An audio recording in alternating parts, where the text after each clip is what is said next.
Bismillahirrahmanirrahim. Alhamdulillah. Wassalatu wassalamu ala rasulillah. Amma ba'd. Video kali ini membahas tentang sejarah Iran dan koneksinya dengan Syiah. Kenapa Syiah itu berhasil di Iran? Kenapa Iran tidak menjadi Sunni saja, mendirikan negara Sunni seperti Pakistan atau Turki, walaupun ada sekulernya tetapi mereka masih Sunni. Tapi kenapa Syiah selalu di Persia, dataran yang namanya sekarang Persia, lalu berubah jadi Iran? Nah, di sini ada artikel itu ditulis oleh Tamer Az-Zaghari. Dia orang Arab.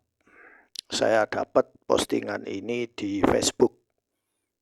Dia seorang sejarawan dan dia menulis ini berdasarkan ilmu sejarah, antropologi, dan sosiologi. Ini juga bahan penting bagi kalian yang penasaran ingin mempelajari tentang sejarah Persia itu secara sosiologis. Nah, ini saya pakai Gemini AI untuk mempercepat terjemahan. Biasanya kan saya membaca Arabnya terus saya terjemahkan satu-satu, tapi saya langsung pakai AI biar cepat ya. Kalau dulu ya saya sempat diskusi sama teman-teman di pondok yang lain, itu mereka nuduh saya, Anda ini mengambil ilmu dari Google, syekhmu adalah Google. Ya. Sekarang Syekh Google itu berubah menjadi Syekh Gemini ya. Dan akhirnya anak-anak pesantren, santri-santri itu akhirnya mereka mulai mengambil dari Google, dari PDF ya, karena sudah tidak bergantung pada kitab lagi. Kitab buku itu sekarang sudah tidak seperti dulu ya. Sekarang cukup akses online, bahkan sudah ada yang nuskhahnya ya, makhtutatnya. Jadi ini untuk memudahkan kalian ya, dan juga memudahkan saya ya. Pakai Google tidak haram kalau tujuan untuk literasi, untuk mendidik, tidak haram, tidak dilarang ya. Yang dilarang itu untuk hal-hal yang jelas menyalahi syariat. Nah, ini terjemahannya ya. Lalu kita akan bahas. Nah, ini terjemahannya.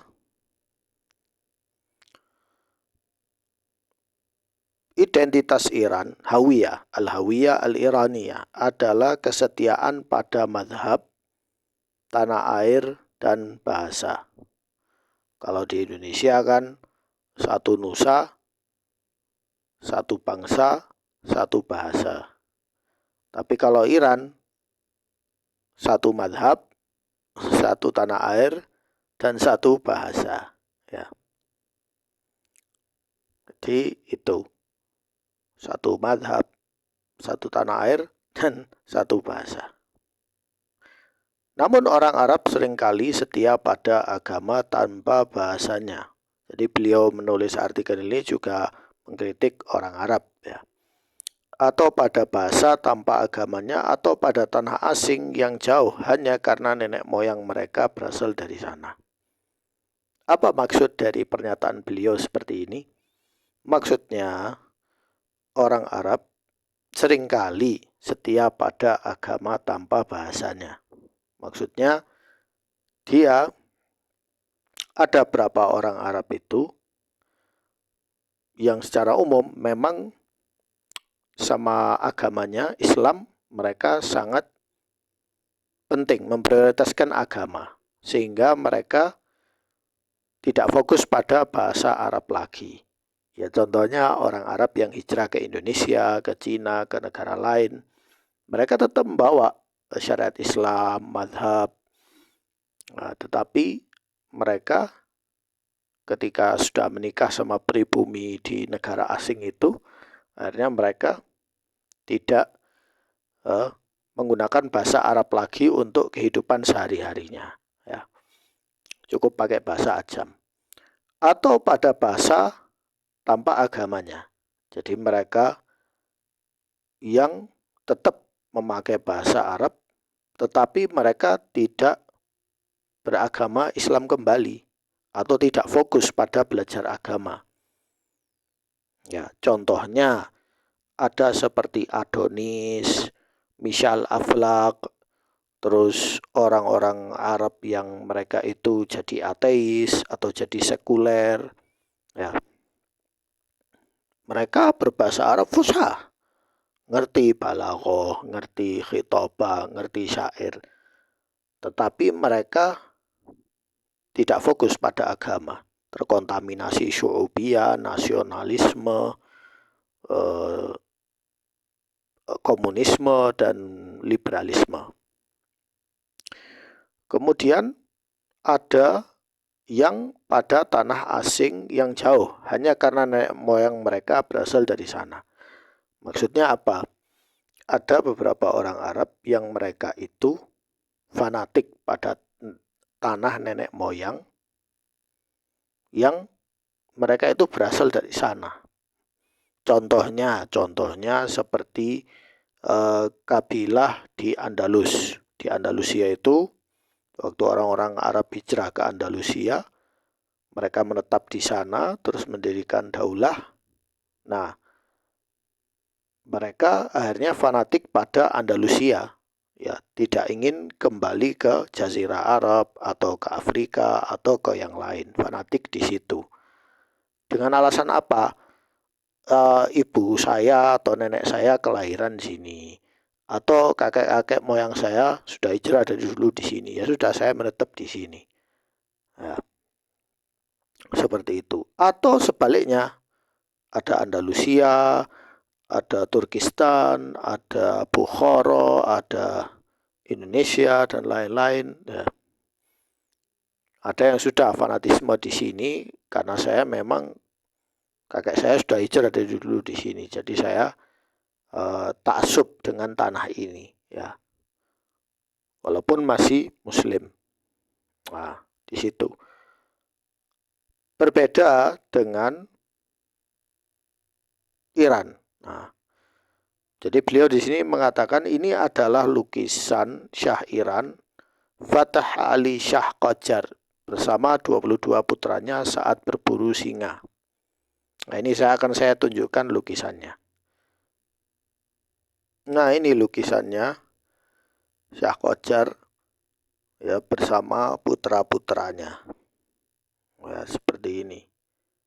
Ya, putra-putranya kebanyakan berjenggot, terus memakai pakaian khas, ya mirip-mirip kayak Kisra gitulah. Ya. Kalau kalian lihat patung-patung Kisra itu Sasan, ya mirip seperti ini. Ya, busananya mereka mirip. Ya, berburu singa. Ya. Wallahu alam ini nyata atau tidak saya tidak ngerti.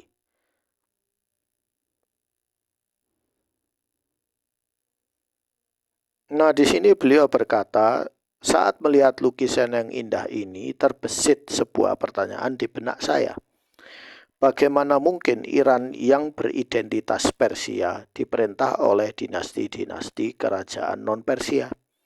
Namun dinasti-dinasti ini justru bekerja membangkitkan identitas Persia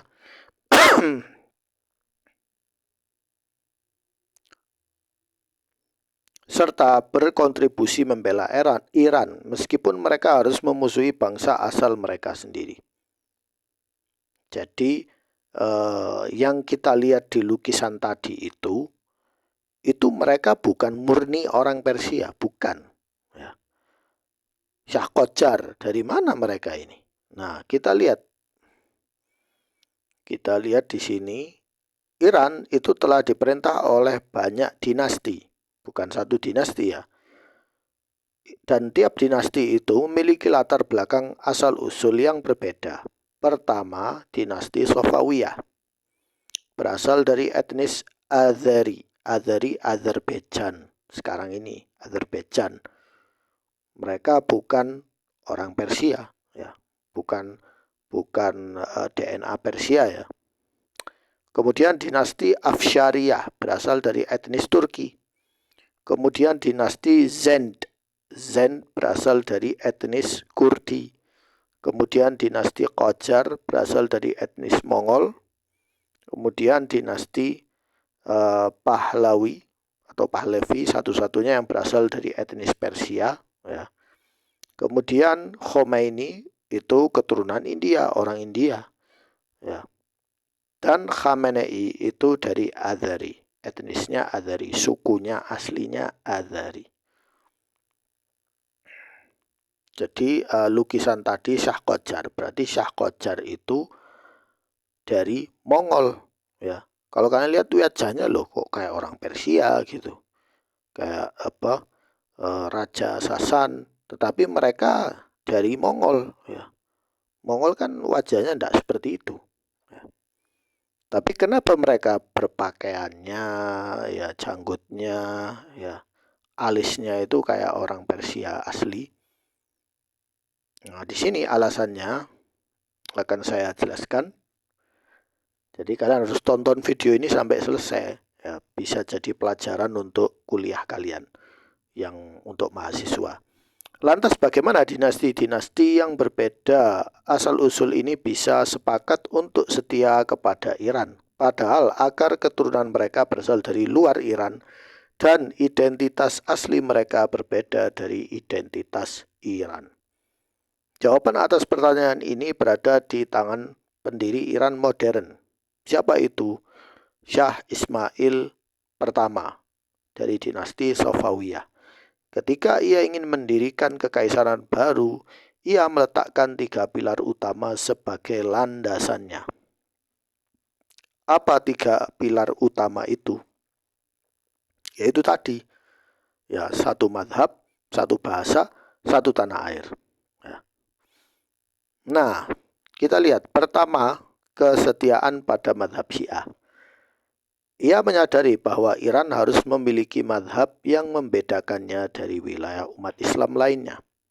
Dengan begitu, Iran meraih kemandirian otonom dan tidak tunduk atau terpengaruh oleh negara luar manapun.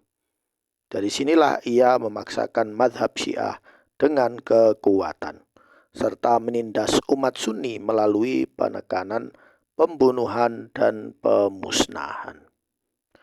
Jadi Shah Ismail Safawi ini dia tahu bahwa Iran ini sempat diperintah oleh Daulah Buaihiyah. Daulah Buaihiyah itu daulah Syiah, ya, negara Syiah, tapi dia berdiri di atas fondasi Daulah Abbasiyah.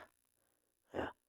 Daulah Abbasiyah itu campuran antara Sunni dan Syiah, tetapi penduduknya kebanyakannya Sunni. Ya. Nah, legalitas Daulah Buaihiyah ini masih di bawah naungan Daulah Abbasiyah, sehingga dia tidak bisa lebih leluasa untuk menguatkan madhabnya itu.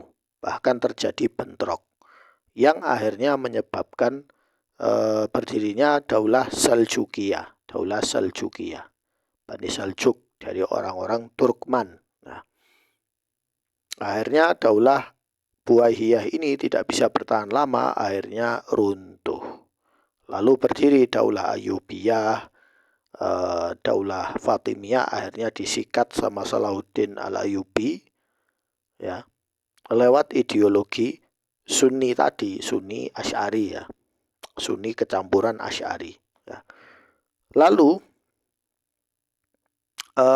Ismail As-Safawi ini dia tidak mau mengulangi kesalahan Daulah Buaihiyah. Ya, dia tidak mau mengulangi kesalahan Daulah Buaihiyah. Karena itu, dan waktu itu ada 2 daulah Sunni. Daulah di timur itu Asia Tengah, Tajikistan yang dikuasai oleh siapa itu namanya, keturunannya Timberland, kemudian Daulah Utsmaniyah yang dikuasai oleh Bani Utsman, ya, mereka dari kabilah Turk, ya.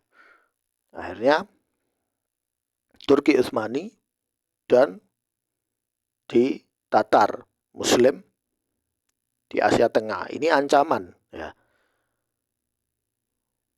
Akhirnya apa yang terjadi?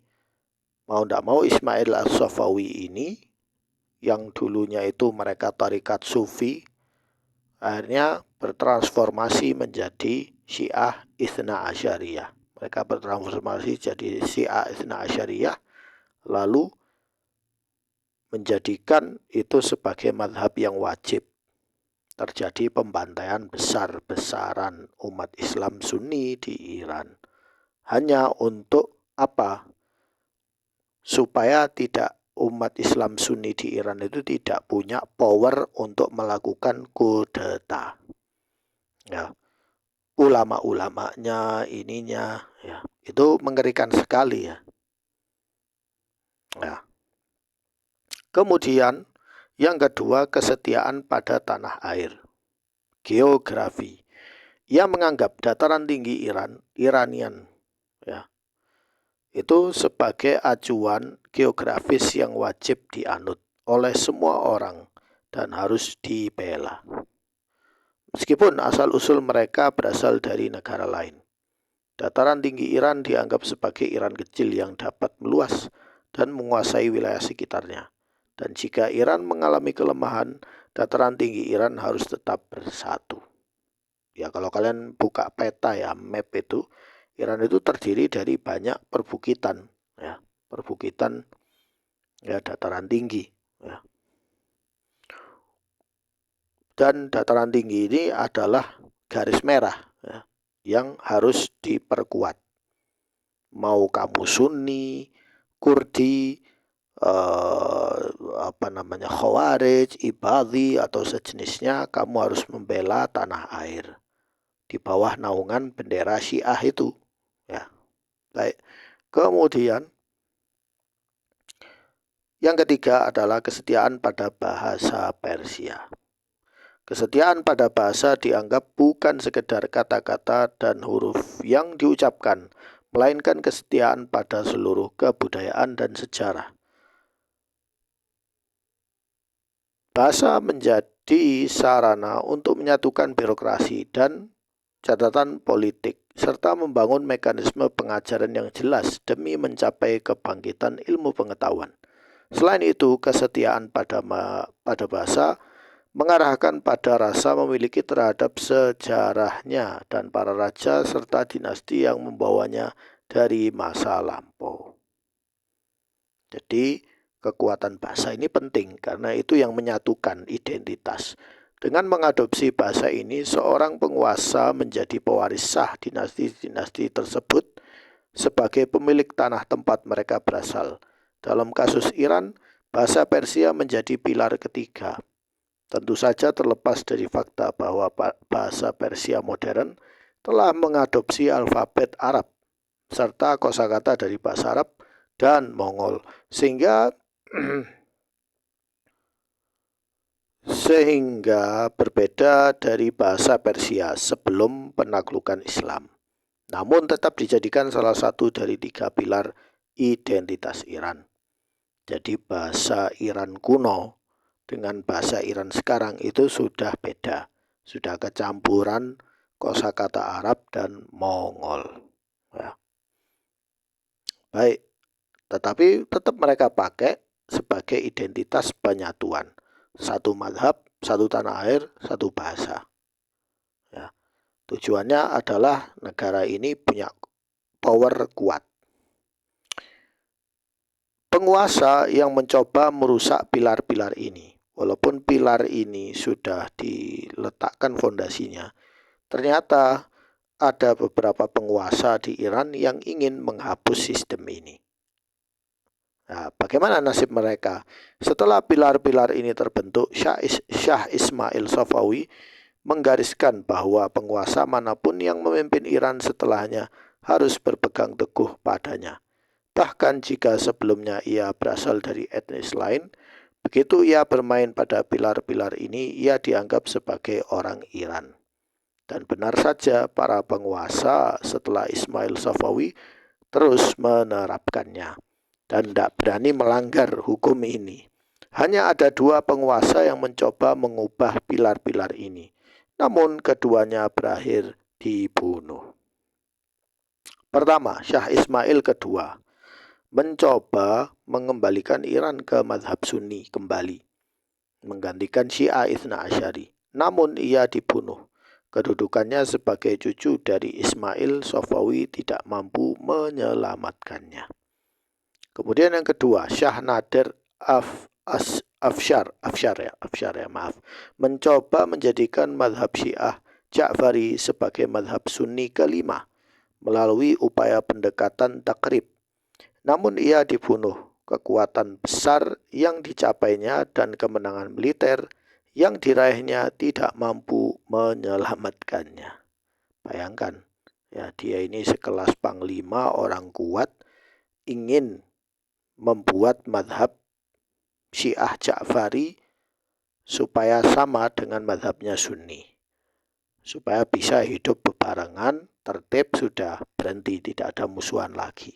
Dia malah dibunuh. Bayangkan, persis seperti kerajaan Akhmeniyah sama Sasaniyah. Ya, kalau rajanya tidak cocok, dihabisi. Inilah perbedaan antara orang Iran dan orang Arab. Orang Iran setia pada agamanya, tanah airnya, agamanya di sini maksudnya mazhabnya ya, tanah airnya dan bahasanya. Sementara banyak orang Arab, Anda akan mendapati mereka setia pada agamanya, tapi tidak setia pada bahasanya, atau setia pada bahasanya tetapi tidak setia pada agamanya, atau setia pada tanah air lain yang bukan tanah airnya hanya karena mereka memiliki nenek moyang terdahulu yang berasal dari tanah tersebut. Jadi apakah berarti itu kelemahan Arab? Jawabannya tidak. Ini masalah critical thinking. Ya, tetapi bisa dijawab.